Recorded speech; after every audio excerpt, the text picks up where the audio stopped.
Coming up on the CHGO Cubs podcast, presented by our friends at Toyota. It's the Cubs Golden 3, the elite gloves on defense, plus who got left off that list, and the 2025 World Series. Where does it actually rank as the offseason begins? CHGO Cubs, Monday edition, next.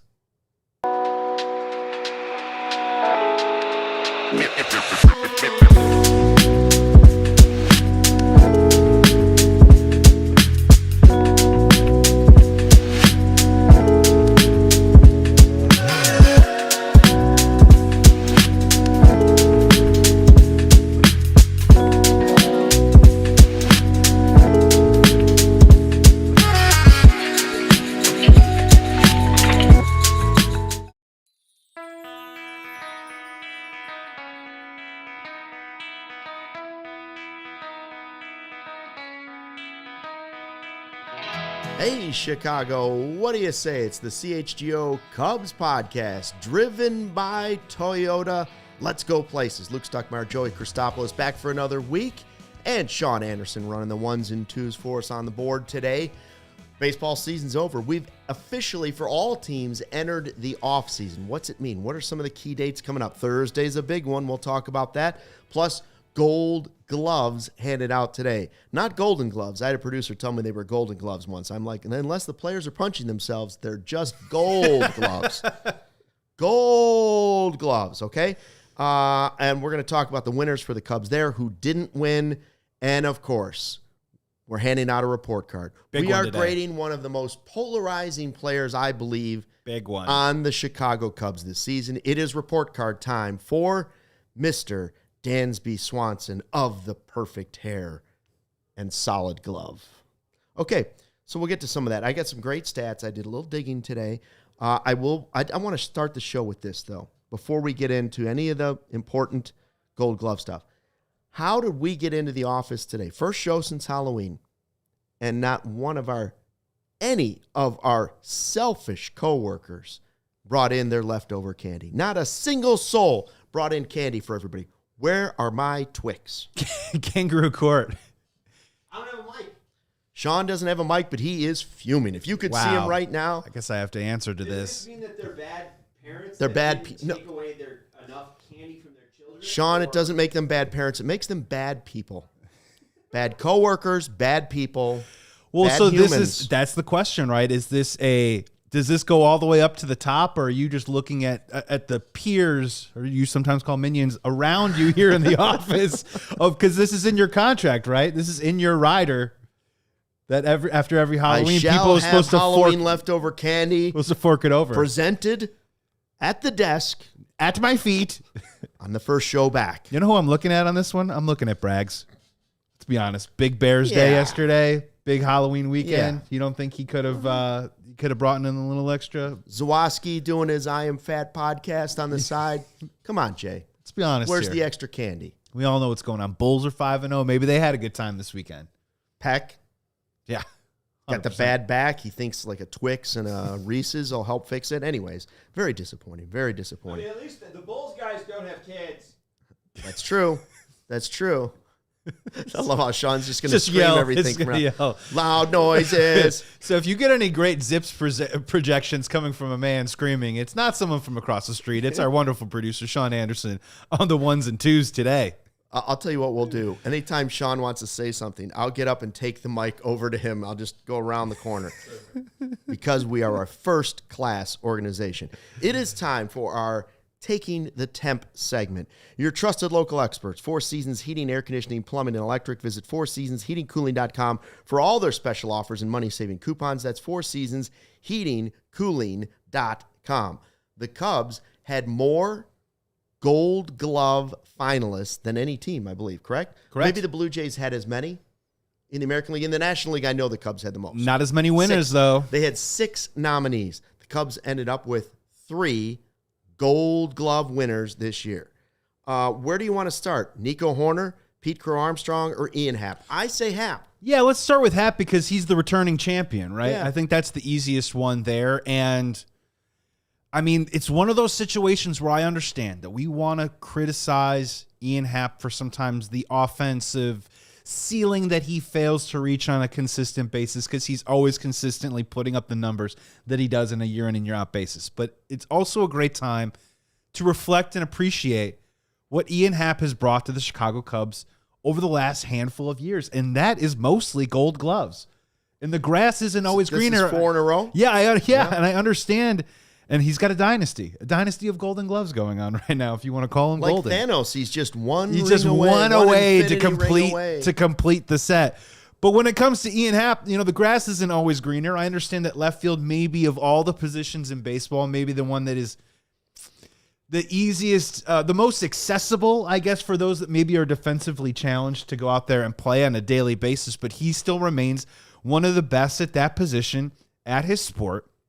And we just finished last week talking about Matt Shaw, and we got a lot of comments in the chat, and I saw some comments on YouTube as well about us maybe overly criticizing Matt Shaw for what he did offensively because he was so great with the glove defensively. And I feel like that there's a bit of a double standard with Cubs fans sometimes, that if you want to have that conversation and believe that, if you want to have that take that we need to cut Matt Shaw some slack because he's so great defensively and you want to believe in his offense moving forward, I think you also have to provide that same courtesy to Ian Happ for a guy who, year in and year out, is a Gold Glove defensive player, a guy that consistently leads the league in throwing guys out at home or throwing guys out on the bases, and just goes out there and does that yeoman's-like effort every single year out there. And congratulations to him. It's cool to see. There were a couple of years ago, the Cubs made it pretty clear, and this was after the Golden Era, that their rebuilding would focus on defensive,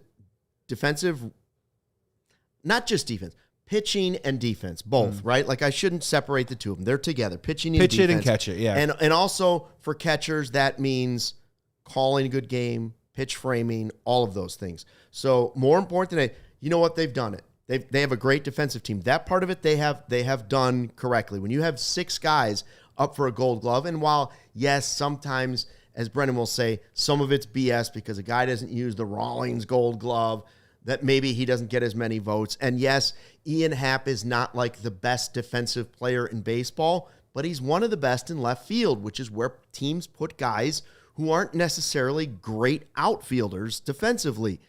But he's the best of that group, and he's been that way, voted that way for 4 straight years. And when we give Ian Happ his letter grade on our report cards this year, we're going to have to remember that. That's 4 straight years he won a Gold Glove. Does that mean I think Ian Happ is a flawless player? No. But he is a Gold Glove outfielder, and the Cubs have put a value into that defense when they build their roster. Right or wrong, they've decided that's very important to them. So there you go.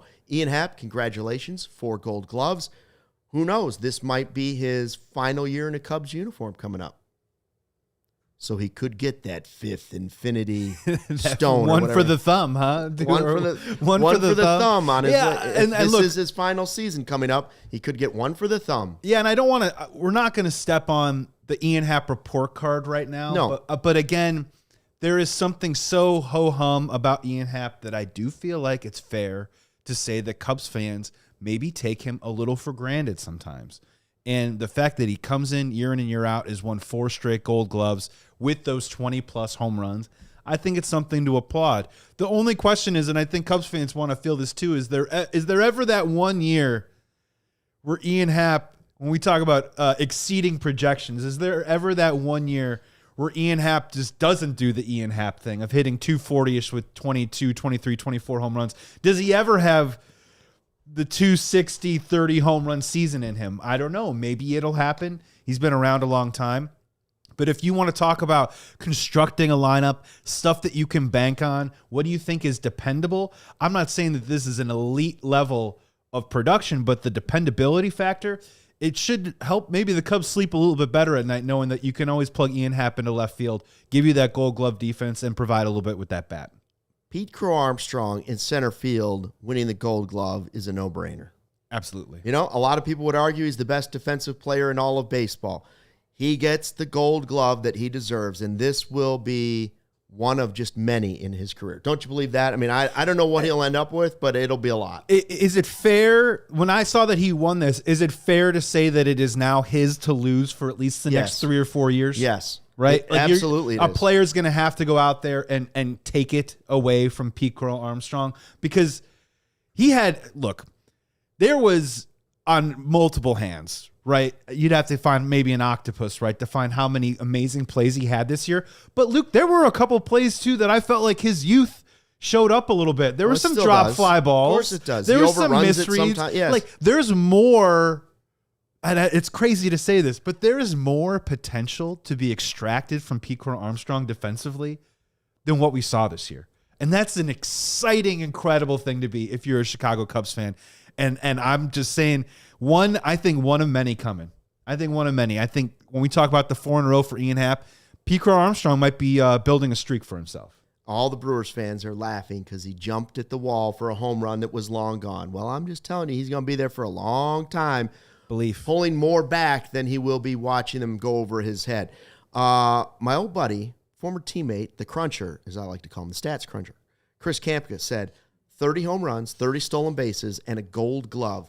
15 players have done it in baseball history. 15 players. Yeah. PCA's on the list now, and he's the most recent.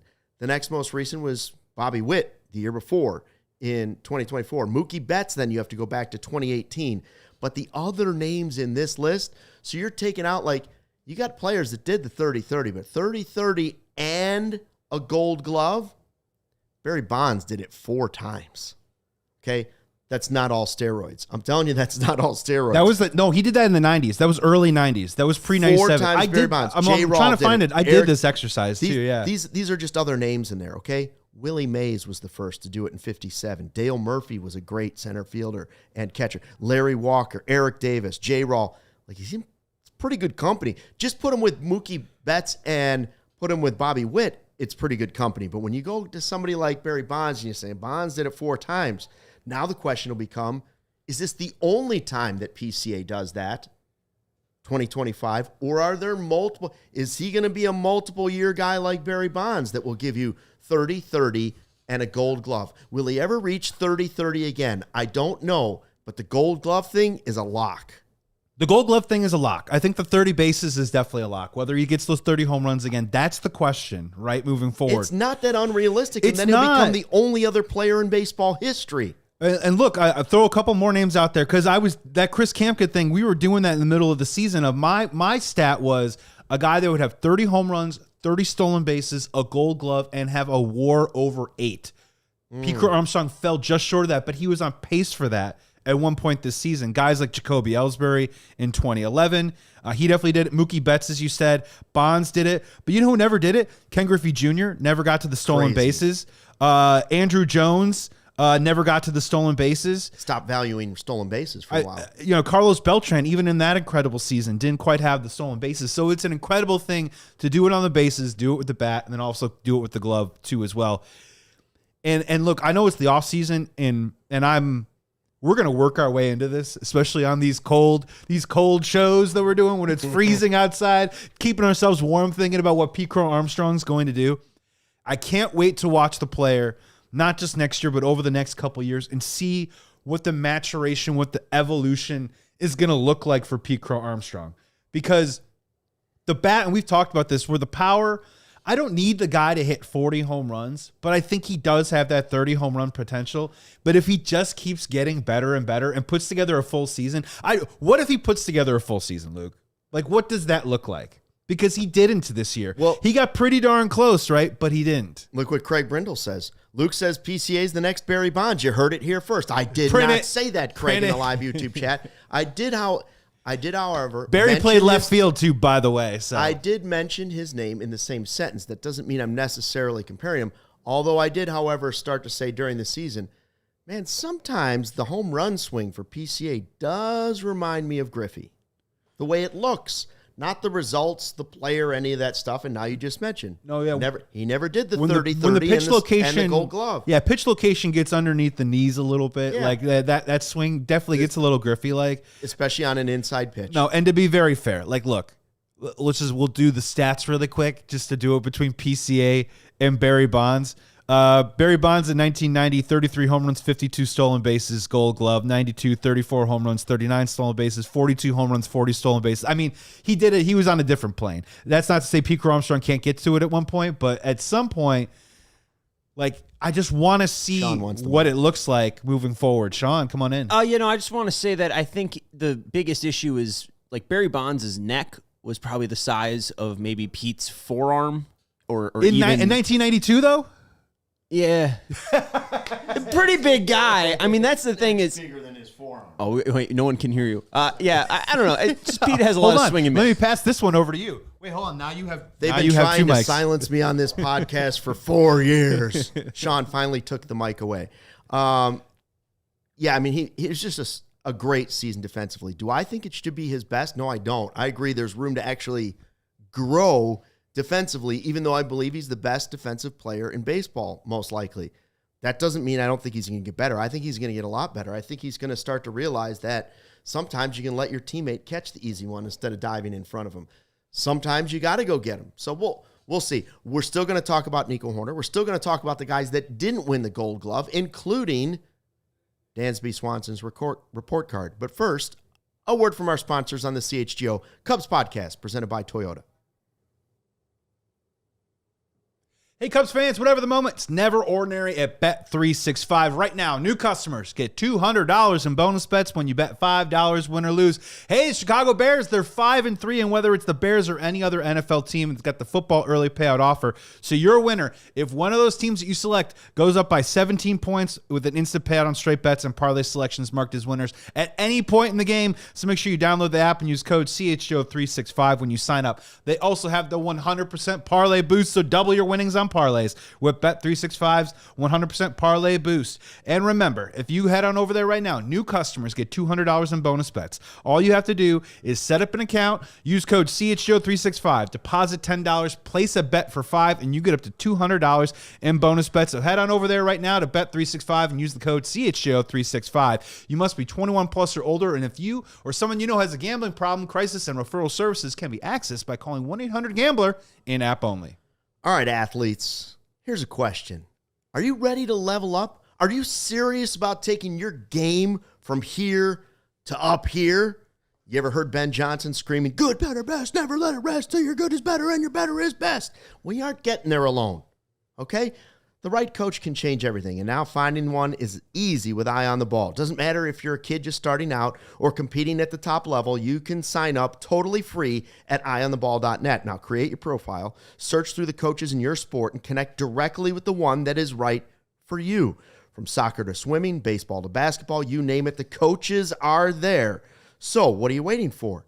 Your future coach could be one click away. The next level could be one click away. Jump on today at eyeontheball.net. That's eyeontheball.net. Find your coach, take your game to the next level so your good is better and your better is the best. Back on the CHGO Cubs podcast, we're talking about the Gold Glove winners. PCA, the first of many. We've got Ian Happ, his fourth straight in left field. And then let's not forget Nico Hoerner. And I'll be honest with you, for me, 4 in a row is impressive. The way PCA plays defense, impressive. I think the most impressive out of the 3 is actually Nico Hoerner because of Nico Hoerner's offseason. The guy went through elbow surgery. He didn't start the season with the team. Yeah, I was going to say he didn't go to Japan. He didn't go to Japan. He admitted that the elbow pain was still a thing through a lot of this season, and the guy won a Gold Glove. Clearly his best defensive season. I would say just his best season overall. So when we get to that report card, you know there's going to be some thumbs up for, I think one of the best second basemen in baseball, Nico Hoerner. But defensively, no question about it. So hats off to Nico for a terrific season, specifically with the glove. Specifically with the glove, that's a great point about what he had to overcome into the offseason just to get ready to play Gold Glove caliber defense all season long for the Cubs. And, there's a part of me that I don't want this to be bittersweet because I think you're right where I don't know. I think Nico Hoerner is at the top of his game right now. And I think heading into next year, I do expect to see a lot of the same Nico Hoerner on a day-to-day basis, health provided, that he gave us this year. But when we're talking about him leading the team in WAR, when we're talking about some of the counting stats, when we talk about his chase, his race, and coming up just short of hitting 300, something that only Let's not bring race into this show. His pursuit, if you will. Thank you. Thank you. But there's only a handful of guys that hit 300. I don't know if I can confidently say that I'm banking on those counting stats to look the same next year. But I think the quality of play and what you see, and Cubs fans, we all know it, on a day-to-day basis, there was no player more consistent. There was no player that you can count on more, and especially defensively in the field. There was no player that had a better season than Nico Hoerner, which made it so there was an irony and there was a sadness when he had that error early on in that Brewers series. Because look, here's the thing. So unlikely. Here's the thing: is I know we're applauding him and we're patting him on the back, but I'm saying this in a complimentary way. That it happened. It was awful, but honestly, we're probably never going to see that again. It was like one of those once in a blue moon shooting star moments of Nico Hoerner making a boneheaded defensive play. That's how good he's become. That's how elite he's become. That when even that happens, which every human is prone to do, we go, man, never going to see that again. So I got a question for you. Like that doesn't factor into Gold Glove voting, right? Like, does the type of error or when the error happens impact your thought about whether or not a guy should win a Gold Glove? Like, I don't know. Let's ask Alex Gonzalez. Alex, come on in. Yeah. So you know what I'm saying? Like, obviously an Alex Gonzalez error counts as 50 errors in my book now, even though he was a good defensive player. So does Seiya dropping the ball a couple years ago, does that always stick in your mind and say he's a terrible defender? Now, obviously, there's a different case for that. Does the timing of that Nico error against the Brewers taint at all the defensive effort that he gave all season? For me, the answer is no. It's just bad luck. I know it should count as more, but it just, to me, it was bad luck. I don't think it was pressure or any of that stuff. I think it was bad luck. Yeah, I chalk it more up to the things that are just the outliers that you aren't used to seeing. The running back that never fumbles fumbling. Steve Kerr missing a free throw. Right? Like, it's just the stuff that you rarely ever see. I get it. The timing is awful. But it doesn't take away from how I feel about Nico Hoerner. In regards to, like, the moment and its impact, that's an interesting conversation, and it's interesting for baseball specifically of, let's take it to the outfield, and let's say Pete Crow-Armstrong or Ian Happ. Some would say, well, if you throw a guy out at home, you're removing a run off the scoreboard. That's a more important throw. But what if you were to throw a guy out at second base to end an inning or end a game? Is that not as equally important or different as important? The variance and the nuance in baseball is what makes the conversation so fascinating. But at the same time, like, I'm not going to sit here and say, and the Nico era was early in the game. Yeah. And there's a lot of other factors that led to them losing. A lot. Yeah. So that happened. It's not a blemish for me by any chance. And Craig Brindle, for my money, Nico is the most bankable player on the team. Consistency personified. I completely agree.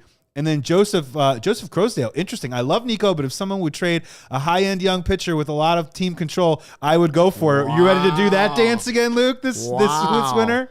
I think the reason that his name got mentioned a lot last year was twofold. One, everybody said they've got to get a superstar, and you've got to trade away something of value to get back. And Nico's very valuable. Value. Sure. And every team would look at Nico. Even the Dodgers would look at Nico and say, man, we could fit that into our rotation, right? Like, we could fit that type of player because you don't want all of the same player, but he's elite at what he does. Now, it doesn't mean he's going to hit 40 home runs. It just means he's going to give you a little something that when the game is tight and it's in the 18th inning, you wouldn't mind Nico coming up because he'll put the ball in play. He might get on base. He might drive in that run. So that's one of the reasons I think he got mentioned. And then they had to find a superstar player, and we just didn't know I had no idea he was having this surgery. So that squashed that completely once we found out he was injured. Otherwise, I'm curious if it would have happened. I don't know. Like, what would the Astros have asked for to get Tucker back? What other trade conversations did the Cubs have last offseason if Nico is actually 100% healthy? I'm not saying they don't love him. I love him. I wouldn't trade him now because I just saw the season that he had. Right. But leading up to that point, you would say, yes, but is that player totally irreplaceable? No, not on a team that didn't have enough power. Right? Like, right. Nico wasn't as valuable to me the last couple years before that because the Cubs didn't have enough power. And you would look around and say, where can we get more power? And you would look at second base and say, that's one of the positions. Now, if you surround that player, Nico Hoerner, like you did last year, with power, and you get home runs from Suzuki, and you get them from PCA, and you get them from Tucker, now you can say, oh, he's super valuable in this setting.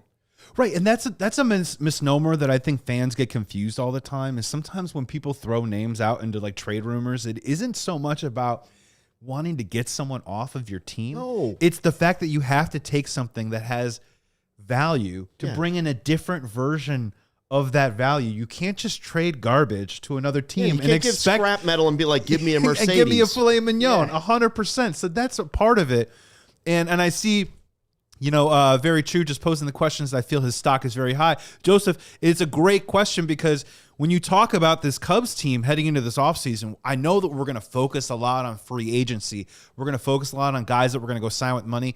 But when we talk about trades too, if they did want to augment their roster, there are a lot of players in this lineup right now whose value may never be higher than it might be right now, which makes it such an intriguing offseason. It's interesting. And Becky, when you say if you trade Nico, who would play second base? And also shout out Becky, too, as well, for being very conscious and taking care of your health. But second base, Matt Shaw could play second base. Yes. Maybe they love James Triantos. I don't know. I don't know exactly what's going on with those conversations. And I'm not banging the drum to trade Nico Hoerner right now. I'm not. But when you have to think creatively about how we're going to take this 92-win team and take it to the next level. And sometimes that does involve, if you feel like as an organization you're trading from a surplus, you usually have to trade valuable pieces to get value back. It's just how it works. The Twins don't want to trade Joe Ryan. The Pirates really don't want to trade Paul Skeens. No. The Tigers don't want to trade Skubal.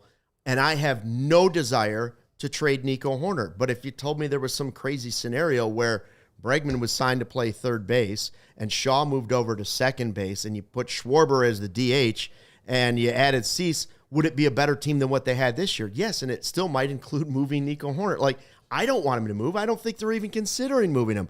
But they better at least have the creativity in their mind to think of crazy things like that. And the thing that they also have to keep in mind is, I know we're going to talk just a little World Series at the tail end of this show today, but Andres Jimenez, the second baseman for the Toronto Blue Jays, is making $104 million. Nico Hoerner will be coming up on money. Yeah. I'm not going to sit here and say that I think Nico Hoerner is a $100 million player right now at this moment, but the dude is in line for a raise, as a couple of other Chicago Cubs players are this offseason. So this all goes into the calculus of who you want to build and what you want the core to be. If I had my preference right now, I think when you talk about a Cubby core moving forward, I think Nico Hoerner needs to be involved in that, just solely based on not only what he brings with you with the glove, Gold Glover now, two-timer, but also what he does just with the contact and the competitive at-bats that he puts up there. He rarely gets cheated. Of all the guys that we talked this playoff series with the Padres and Brewers, throwing all that gas, I feel like Nico Hoerner was always up for the challenge. And they could hit him fifth, they could hit him sixth, and when they moved him up to the second spot in the order, him and Michael Busch, that was kind of a godsend for an offense that was really sputtering for a long time. You can't take away that he's the stabilizer, or I'll take a phrase from the CHGO Bulls from Big Dave, he's a salve, if you will. Like, he'll plug in where you might be leaking a little bit. That's where Nico Hoerner kind of comes in and stabilizes. We need more of those players, so congratulations to Nico Hoerner, and I hope he's a Cub for a long time. Craig Brindle says trade Shaw instead of Nico. Hey, he's got high upside and tradability for other reasons. Yes. Very inexpensive and very young and lots of room to grow. Lots of team control as I'm well. I'm not saying that either. Again, if you're going to get creative and try and catch the Dodgers and you're not going to spend all the money, there's going to have to be ways to figure it out. I'm not encouraging trading Shaw. I'm not encouraging trading Hoerner. I'm not even suggesting it.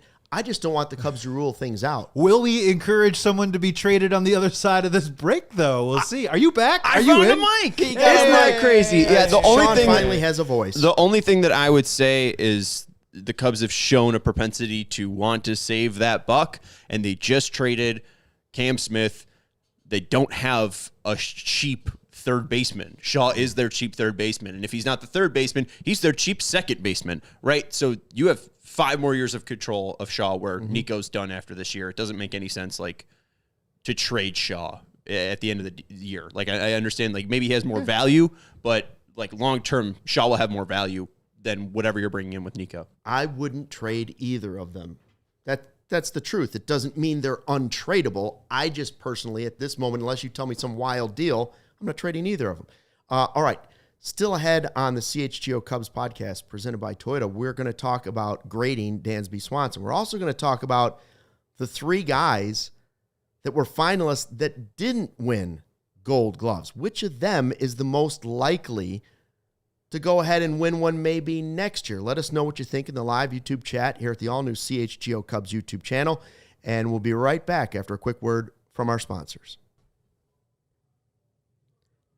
Hey, Cubs fans. Toyota has 25 vehicles with available all-wheel drive and four-wheel drive. Right now, the RAV4 has legendary versatility. The Grand Highlander's adult-sized third row is for real, and the Tacoma's wild side just comes standard. From job sites to campsites and game nights, there's an all-wheel drive or four-wheel drive Toyota to get you there in style. Find yours at Toyota.com or visit your Chicagoland Toyota dealer. Toyota, let's go places. Great time to become a CHGO diehard. What, the Bears might be a playoff team. I don't want playoffs. Become a CHGO diehard now. Get access to our exclusive written content from Adam Johns, Mr. Hogue, a free t-shirt, plenty of discounts on future merch and events, plus access to the Discord lounge where we all hang out and talk Chicago sports and so much more. Go to CHGO.com, allchgo.com for the latest information. We can't wait to connect with you and some of the other sickos on an even greater level. And I say that affectionately. And you know, Luke, we're celebrating a little World Series anniversary yesterday and today. That also means winter is right around the corner, and before you know it, it'll be here. And you got to ask yourself the question, is your home up for the challenge?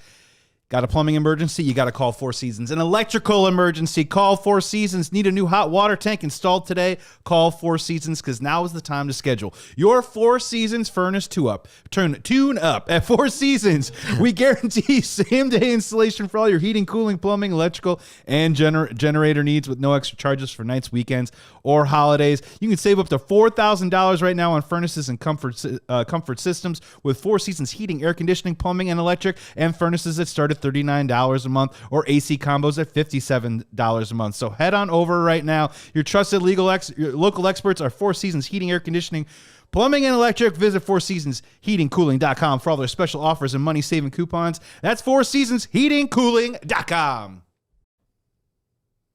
Back on the CHGO Cubs podcast, presented by Toyota, we're talking about Gold Gloves handed out to 3 Cubs players this year. 3 Cubs players also were finalists that didn't win it. Matt Shaw, Matthew Boyd, Carson Kelly. So I ask you, Joey Christopoulos. Yes. Which of those 3 do you think might win it next year? Or was maybe the most deserving of the 3 to possibly win it this year? There's one I want to get robbed? I want to go off the board on one of them, to be honest with you, where I think Michael Busch is going to be up for a Gold Glove in the next year or two. When you More likely than any of those 3, maybe. Maybe. Yes, maybe. I will say, to answer just the question and be true and honest with it, is I think Matthew Shaw has a great shot at it. He really came onto the scene now. The thing is, like, Brian Hayes had such a great year and, like, doubled him almost in defensive runs saved. But let's be honest, Brian Hayes with the bat, I actually have more faith in Matt Shaw with the bat moving forward in his career than Brian Hayes. So if you just kind of like do the easy math of maybe less at bats for Hayes, more at bats for Shaw next year, that creates a bigger sample size that gives Matt Shaw a shot at it. But man, he was absolutely fantastic this year. And we've talked about this before, but again, to reiterate, I thought the arm strength was a surprise to me. I was a little bit worried, especially like in that hole when you're trying to go backhand and then get it over there. I thought he did a great job. His release point is fantastic, where he can get it on the one hop if he needed to. He did such a great job of reading ground balls at third base, and it's so hard. That's why they call it the hot corner. You can get caught in between all the time. There's many, many moments where you have to either charge or just deal with the short hop all the time and pick it at that position. And, man, Matt Shaw was absolutely fantastic. And when you talk about, again, this infield that the Chicago Cubs have and what they're going to have probably in place heading into next year, it is the best in the National League. I think it could be the best in Major League Baseball, and can honestly maybe even get better if Matt Shaw gets a little bit better next year. So I think Matt Shaw is the most likely. I would agree with that. And, there's a guy who wasn't even nominated, or a finalist, I should say, for Gold Glove, and that is Dansby Swanson. Yeah, which is crazy. Controversy. That is how we segue into our conversation. It is time, ladies and gentlemen, Cubs fans around the world, it is time for the highly anticipated, much awaited Dansby Swanson CHGO 2025 report card. Sharpen your knives. Get out your pitchforks, kids, because here it comes, everybody. I don't agree with that. I just think that it's totally divided. It's Jay Cutler. It's starting quarterback versus backup quarterback. I think he's one of the more polarizing players on the Cubs. Some fans love him. Some fans are just totally against him and his contract. And yours and Joey's grades, I think, shows that great divide. As you could see, you both gave him a B. Overall, we gave him a B. Yes. Sean, overall, we gave him a B. But how we got there was totally different, okay? You know what's funny is I think that Jay Cutler reference is so perfect for Dansby Swanson, because when it comes to Dansby Swanson, there's a lot of elements that Cubs fans have to like kind of put in a bowl and then mix together and make sense of, right? The first one is he's making a ton of money, $27 million a year. And people that make the most money on baseball teams usually get the most criticism, get the most eyeballs, and get the highest expectations.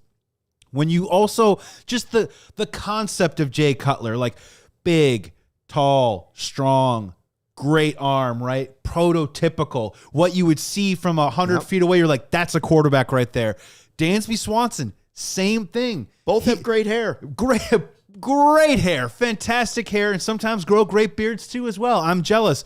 But when you look at Dansby Swanson, you say, man, that is a shortstop. Former number 1 pick. A guy that you think should be or could be able to do anything on a baseball field that he puts his mind or his desire to.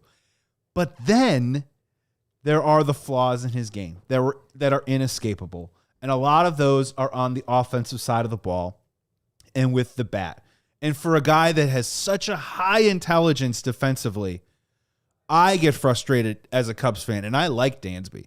I get frustrated as a Cubs fan with some of the swing decisions and the way that he handles at bats at different times. And we're about to go into the numbers, but that's what's always the tug and pull with the Cubs, where you always think you should be getting more from Dansby Swanson, that it gets frustrating where you feel like you're always constantly criticizing him. But when you pull back a little bit and you really look at it, you go, man, it's still a really solid baseball player. And especially this year in the playoffs, I was really glad and thankful that Dansby Swanson was on my team. Defensively.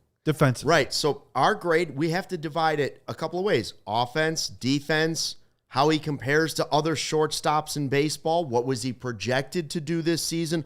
All of those things have to factor in. And I think they do factor into my B overall, and yours as well. Joseph says B is fair. Others are, Craig Brindle saying C+. Nick says maybe a B-. I'll tell you how we got to our Bs. Let's start with that offense first, where he strikes out a lot. The biggest knock is the strikeouts. I want to compare two players that you will be shocked at the stats back and forth, okay? The first is Dansby Swanson. 24 homers, 244 batting average, 77 RBI, 144 hits, 717 OPS, 20 stolen bases, but 168 strikeouts, 47 walks, and an OPS plus of 105. That's a 4.0 F WAR player when you all put it all together with the defense. Player B is Mookie Betts. 20 home runs this year, 253 batting average, 82 RBI, 152 hits, 732 OPS, only 8 stolen bases, only 68 strikeouts compared to 168, 61 base on balls, an OPS plus of 104, and a 5.2 FWAR. Listen, Mookie Betts is a better player, but some of those numbers are shockingly similar for a guy. By the way, Mookie going back and learning to play shortstop, unbelievable season. Now like Gold Glover too, yeah. But 20 home runs to 24 home runs. So Dansby hit more home runs than Mookie Betts this season. Dansby's batting average was only 9 points lower.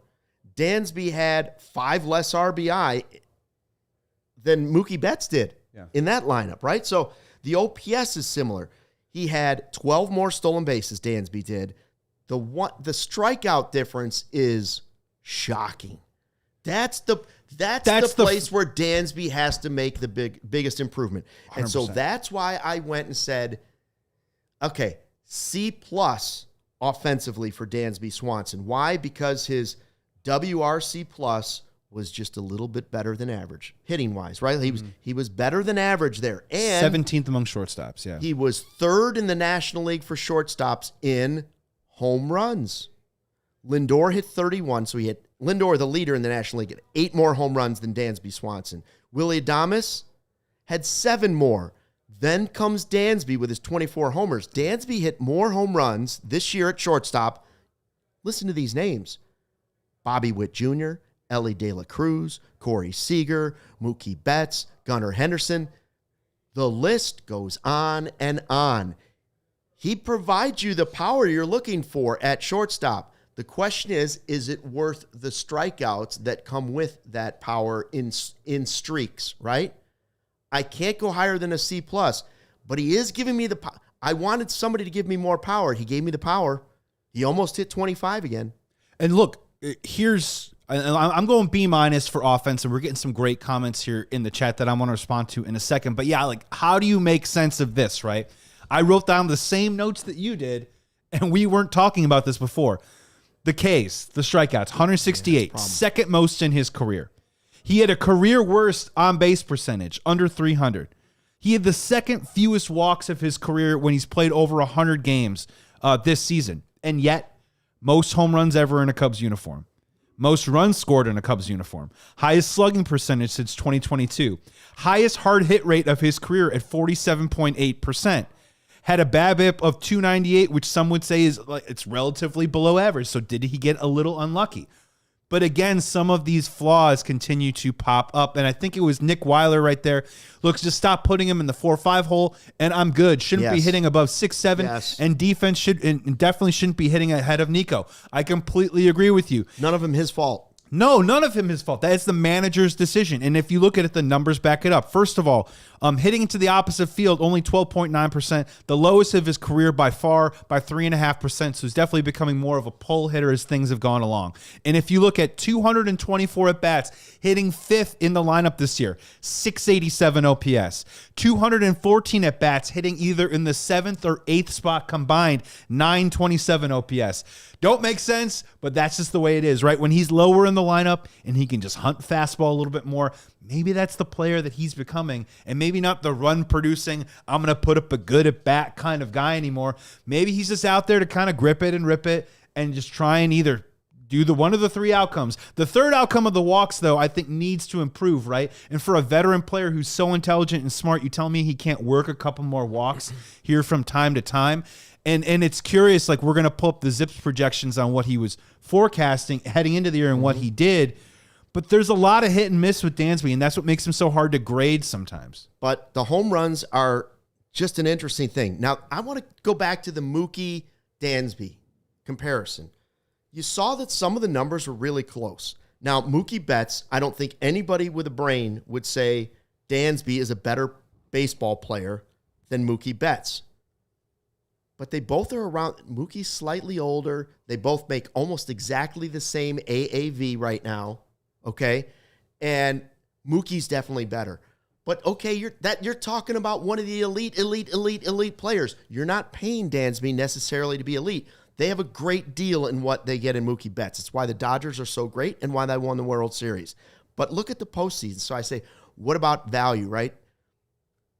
They both offensively had horrible off seasons. They did. Or Postseasons, excuse me. Octobers, Postseasons. yeah. Dansby, 26 at bats, $154. Oh, boy. 0 home runs, 1 RBI, 0 stolen bases, and a .433 OPS. I see 15 Ks there, too, as well, and those at bats. Mookie, 70 at bats, .229 batting average, barely better. Also 0 home runs, also 0 stolen bases, but he had 8 RBI. I'm also going to suggest he had way more opportunities for those RBI. Like, did you not see the 18? Like, there were times, I can't count how many times I saw Mookie Betts in the World Series, and I was like, Mookie, just get a hit. Why is he not getting a hit? They're going to stop walking Ohtani if Mookie Betts gets a hit.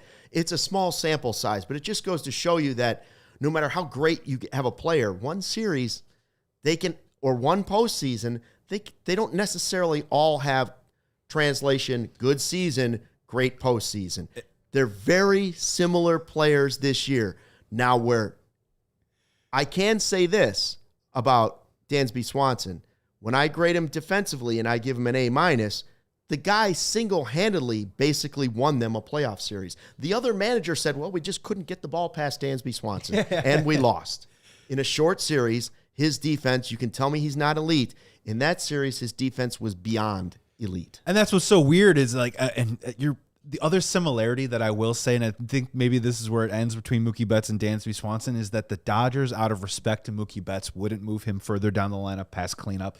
And when he was struggling. And we saw early on in the year that this is Dansby Swanson. We should hit him 5th in the lineup when he has never, ever been that guy. When he signed that huge deal coming over from the Braves to the Cubs on that World Series team, he was a 7 or 8 hitter. Yeah. He was never supposed to be a 3, 4, 5 guy. Even if, Sean, you want to pull up these Zips first reality really quick, and we're going and we're hemming and hawing about Dansby Swanson. If you look at the Zips, he pretty much delivered what they expected him to deliver, more or less. Well, the on-base percentage continues to plummet as the years go on. I think that is by far the most concerning because the power isn't necessarily going to get better for him as he gets older. But if you look at it, it's pretty in line. It's not that far off. What is F4 ended up at? 3.3. So one under. Below. So here's the thing that I've just seen going through the Zips, pulling it up. The strikeout and walk thing is definitely an issue. However, his current K rate and walk rate is similar to where he was near the end of Atlanta, where he put up a 6.6 WAR season, hitting 25 homers. Yeah. He played 159 games. I think what he shows you is he gives you a very, very solid floor. Even with that 3.3 number, if you times that by 8, it's what, 24 point something? It's around the $26 million he makes. Like, the contract isn't a bad number at all. I just think that the thing that, like, you need to wonder is that defense actually elite? I understand great in the postseason, but that seems to be the real thing that brings him down because the Zips aren't too far off from what the number was. I understand 105 to 99, but you're still around an average hitter at the shortstop position with that number. But you look at defensive run saves, 2022, 9, 2023, 17, 2024, 7, 2025, 7. However, outs above average tells a different story. 2022, 20, 2023, 20, 2024, 17, 2025, 2, and then fielding run value, 18, 16, 12, 3. So I do wonder if that elite defense might be slipping, and that's why you're not seeing that WAR number, because his offense is honestly pretty much where it should be. Doesn't change. Right. I mean, you could want him to strike out less, but like if he moved down in the lineup, I felt like you could deal with a shortstop like that. He had more splash plays this year, but yeah, he had 11 errors, which is a little bit up for him normally. I felt like he was really good defensively, but the grades don't necessarily paint the same picture from the Dansby of 2 years ago. Couple questions then. All right, would you? I got two big questions. Do you think if we've been talking about, this guy's tradable, this guy's not tradable, and I'm not saying with that contract. Well, first of all, Dansby would absolutely be tradable with that contract at this point if you decided to make that move. Would you be happier with Nico at short? Would he be better defensively? I don't know. Like I don't know. Like we keep seeing Nico get better defensively, but you're gonna also change him back to a shortstop full time again. What if Nico was at shortstop, Matt Shaw was at second, and Bregman was at third? Would that be a better team? I don't know the answer. It'd be a better offensive infield. I think we could just say that right now on November 3rd. But the clear question is this. Would you prefer Dansby hit 5 less homers, knocking him below Mookie Betts, but raise up and eliminate those strikeouts from 168 to can you get to 100, man? Can you get to 100? Are you willing to give up 10 home runs for less swing and miss? The answer is it depends on the makeup of your team. If he's batting at the bottom of the lineup and he's like your 7 or 8 hitter and he's popping 24 home runs, I can live with some of those strikeouts and that defense. It depends what else the team is built on. If you've got enough slug, then yeah, I don't need 24 home runs out of that guy, and I can take the solid defense. But we don't know what the makeup of the team is going to be. And for the type of player and the caliber of veteran that he is, and it's definitely probably one of the leaders in that clubhouse, 204 slash line, 272, 362, 634 OPS with runners in scoring position.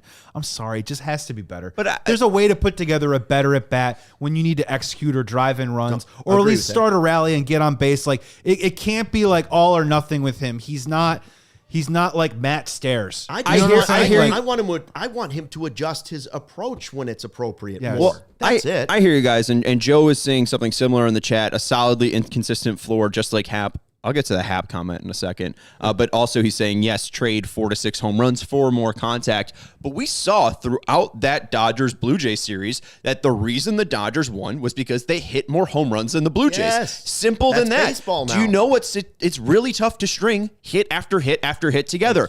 Right. Where the Brewers are pulling their devil magic, scoring 10 in the first 3 innings, all on singles, that's like something that's like, okay, that's the outlier and typically not going to happen. And also hasn't led to winning anything what other happened, than the division. Swanson give you at those positions is a fairly consistent level of pop. Ian Happ this year hit 116 weighted runs created plus. His career, 116 weighted runs created plus. He was Ian Happ. He won another Gold Glove, and he was the same damn hitter he's always been. Like, the Cubs don't have any flashy players right now. They have all solid, consistent players. I think that's the real issue is that you don't have a star on this team. Maybe it's PCA. That's why, the influx Tucker's gone. That's why I said you had to have Tucker. And hold on one second. If you lose Tucker and you don't bring in somebody like Schwarber and you lose guaranteed production for power, then Dansby's got to hit 24, 25 home runs or you're not going to have enough pop again. Right. And to add on to what we're talking about, and I know we're going back and forth, but that's the nature of the conversation that you have with Dansby Swanson. To add to what you're saying, Sean, when you pull up hard hit rate, when barrel rate against high velocity this year, it was Michael Busch and Dansby Swanson that had some of the most success on this team, more than Kyle Tucker. And I get probably a lot of that had to do with Kyle Tucker being injured. But when you're talking about where the game is going a little bit and what Dansby was able to do this year against velocity and barrel rate, he actually was one of our better hitters in the lineup. Can he improve upon that? I don't know, but that was one of the success stories of his season offensively. Also, just like batting average wise, Dansby Swanson's been the same damn hitter every single year with the Cubs. Yes. 244, 242. 242. Like, I think the real thing you see there is the on base percentage in 2023 being 328. If you could get it back to that 320 number, there's probably no complaining about Dansby's offense. Well, so here's the big one for you. This is the big question that I have. And we all know this. We're talking this through, right? And consistently inconsistent or a really great solid floor, right? Everyone on the planet knows, though, when Dansby is hot, he can carry a team for about 4 or 5 days. When Dansby is cold, he is completely unusable on offense. He's one of the more streaky hitters we have in our lineup. So my question for you, Luke, is would it benefit the Chicago Cubs and Dansby Swanson if someone got to him and just said, look, man, we love what you're doing. You're not going to play 159 games every single year anymore. I know it's a point of pride for you, and you go out there and you say to yourself, I'm going to be out there every single day for every single inning. But would it at all benefit him if they tried to maybe give him a blow every once in a while? And I'm not saying take him down to like 120, 130 games, but I'm saying once or twice a month, Dansby, you're going to get off of your feet. We're going to play Nico at short. We're going to move things around. And just because that's a part of his makeup, right, is that I play every game, Dansby, no, man, we're going to sit you down. We're going to try and keep you as fresh as possible and fresh mentally, too, because sometimes the dude probably needs a reset. He can put a 1 for 13 up with 7 Ks up like it's nobody else's business.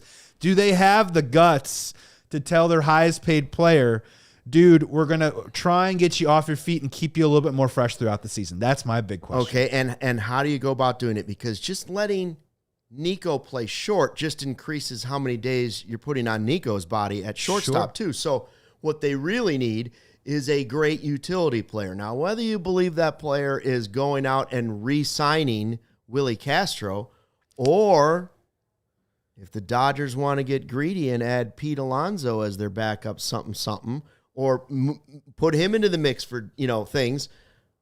Or maybe it's Gino Suarez that the Dodgers covet, and they say, oh, we could play Gino at third. We could have Gino occasionally DH. Oh, we could have Gino play a little first base. Aren't they signing Tucker? I'm just saying, what if they let Max Muncy go like this man suggested? And if Max Muncy, even though they only got to pick him up for $10 million, Max Muncy fills that hole perfectly for the Cubs. Oh, yeah. He allows you a lot of flexibility, and then it changes what you expect of somebody like Dansby. It allows you to be more flexible with how much you're playing him. There's a lot of questions, a lot of ways to figure it out. I just know that if you don't re-sign Tucker, you don't bring in Schwarber, PCA doesn't hit 30 home runs this year. What if Seiya's not the same guy without Tucker in the lineup, and all of a sudden the home runs start going, then you better get some home runs, swing and miss or not, out of Dansby Swanson. And you can talk to me all you want, and I'm willing to hear you out that, your best offensive player doesn't have to be the most expensive player in your lineup. So obviously, Michael Busch and his ascension in the years to come. I hear you. Pete Crow-Armstrong, rock and roll, man. But I'm telling you right now, I don't think the Chicago Cubs are going to win the World Series if their highest paid offensive player is Dansby Swanson at $27 million. He's not supposed to be that. He's not supposed to be that. So, and I've seen some articles out there too of like, would the Cubs entertain trading Dansby Swanson? And maybe that's another segment for another show, because what would you get for him? Would you have to eat some of that money? What would that look like? It would certainly free up a lot of salary. Personally, I think that Dansby Swanson is a winning player.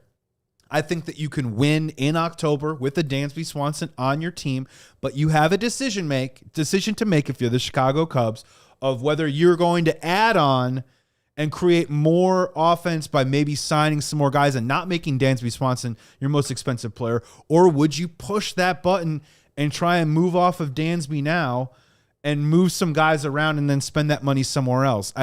I don't know how likely it is, but I thought it was interesting and intriguing that they even brought up, would the Cubs consider trying to move on from him? All I know is the offseason has officially started. It sure has. Thursday's a big day. Can start signing free agents. Those option decisions coming out. Qualifying offers got to be in here in the next week. I just want to say this about it was a great baseball season, despite the fact that most of us thought this is exactly how it would turn out. And I think a podcast coming up in the future, or at least a segment, will be this. Keep in mind, this was the Dodgers' floor. Yeah. They didn't have a good season. They were only won 93 They were riddled games by injuries. They didn't play well in the World Series. They got pushed to the limit, and special was special. Guys still stepped up. You know how they did it? Yamamoto, who they paid, was unbelievable. To do that in 3 games, unbelievable. Blake Snell, they paid a lot of money to. He was terrible for 2 starts. But you know when he was good? Game 7. Money well spent in my eyes at that point. Was this the guy they spent $700 million? Was he any good? He's all right. Did I win the draft? Did I win our draft still? Yeah, you had Ohtani. Yeah. I had Yamamoto. What are you talking about? That's a segment for another show. He won 3 games in the World Series. Guys. We'll let Justin. Do you remember the time where Ohtani got on 9 times in a game? Okay. Do you remember the times, plural, when Yamamoto won Game 2, Game 6, and Game 7? Did he ever hit? How many home runs did he hit? He was facing plumbers. How many home runs did he hit? How many times did Yamamoto walk? You know what? Let's just all agree on this. Where we all screwed up on this draft, no one had Ernie Clement. That's where we all screwed up. That's right. I'm fine with it. We'll all just end up career. 30 postseason hits. Dude walked in hitting for 400 in the World Series. Walked out hitting 400 all for the those postseason. Hits, and he couldn't get the biggest hit of all. He took it to the wall, and Pages jumps over and knocks over his teammate to get it. That was an unbelievable. Like there were some great moments. Whatever Just it takes. Before we go, I want to say this. Oh, Let yeah, me yeah. find this guy's name. I don't like to be mean. I don't like to say things But that I, you know. he's a little sweet No, but say deprived it. right now because we didn't bring in his Nobody sweets. brought in my candy. So he's a little edgy. Where's this Newsweek guy? It's a little article? sharp. Where did I find Newsweek? There was a guy that wrote an article for Newsweek. And I want to read. Some low-rent periodical called really Time was. Magazine, if you will. Where the heck did it go? World Series? We're talking about the World Series with the best game ever, okay? People have been asking, people are declaring it the best Game 7 ever. What are we talking about? Was it a better series than Cubs-Cleveland? I can get on board with that. There was an 18-inning game. You had a guy win 3 games. You had some spectacular things happen. I can get on board with that. Series as a whole, I think, But is an Game argument. 7, what are we talking about? This guy at Newsweek said possibly the greatest game ever played. Are we saying the greatest one of the 21st century? What? Game 7, 21st century. Do you not remember the two losingest, the losers of the losers met, and it was the most epic game ever? It was Petty, the only greatest losers. Game 7 of the 21st century in the second decade. I guess it'd be the Oh, I third. see, I I guess it'd be see. the third decade. Listen, Yeah. I can put it right there in second place. But if you think it was better than Cleveland and the Cubs, in 170 2016, years what are you talking with ties about? up in the 9th, and yeah. What are you talking about? All right, Boo. here's what we have coming up on the show the rest of the week. Tomorrow, of course, it's Tuesday. It's time for Tuesdays with Roman. Line them up. By height. Justin Roman will be in here. We'll do the same thing. We'll ask him what he thought of the greatest game ever played in a Game 7. Then on Wednesday, Roman's back with Joey. Yes. On Thursday, Jordan Burnfield joins me for a show. And you also get Cubs related with Corey Brennan.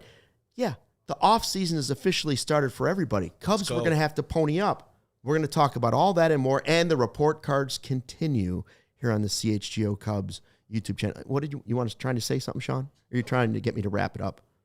Wrap it up, he's telling me. Okay. Didn't need a microphone for that That's the one. hook. That's the hook. Greatest Game 7 ever. Thanks for checking out the CHGO Cubs podcast presented by Toyota. We're back tomorrow with another live show right here at 2 o'clock. Thanks for watching. And as always, don't forget, fly the W. We all silly like the mayor.